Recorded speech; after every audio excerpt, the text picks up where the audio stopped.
Edgar, such an amazing name. This year we have read many varieties of Edgar Allan Poe.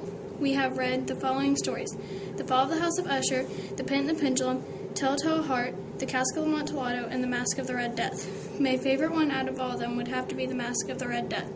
It is a great story. In The Masque of the Red Death, there's this disease that you do not want to get. If you get the disease, you will die within 30 minutes after you get it. The symptoms are bleeding from your pores, sharp pains, and dizziness. In this story, Prince Prospero thought that he could cheat the Red Death, so he invited 1,000 of his friends over that were rich and healthy. Once they were all in, he closed the gates to his castle so that no one could get in or out, and thus be isolated from the disease. In this castle were 7 rooms.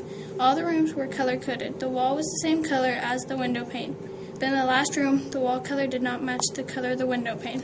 The color of the last room was black, but the window pane was blood red. Also in the last room was a huge ebony clock. The huge ebony clock that was in the last room chimed every hour. When the clock would chime, everyone in the castle stopped all their activities and would be very quiet. They were all very nervous when it chimed, because they didn't know why it was chiming. They thought the next chiming of the clock should produce them in a similar motion. And then after the lapse of the 60 minutes, which embraced 3,600 seconds of time that flies, there came yet another chiming of the clock, and then were the same disconcert and tremulousness in meditation as before. As the party proceeded, it turned out that the Red Death had gotten in, and he was walking towards the last room. As he walked towards the last room, Prince Prospero was dumbfounded that he had gotten in, so that he demanded the mysterious guest to stop. Who dares?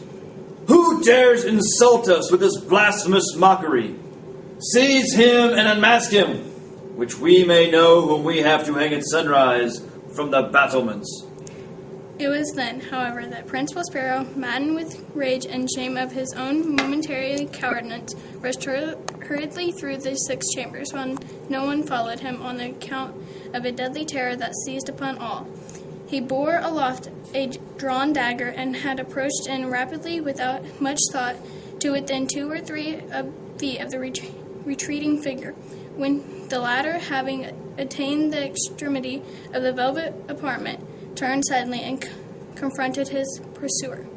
There was a sharp cry. A dagger dropped gleaming upon the sable carpet, upon which, instantly afterward, fell in the death of Prince Prospero.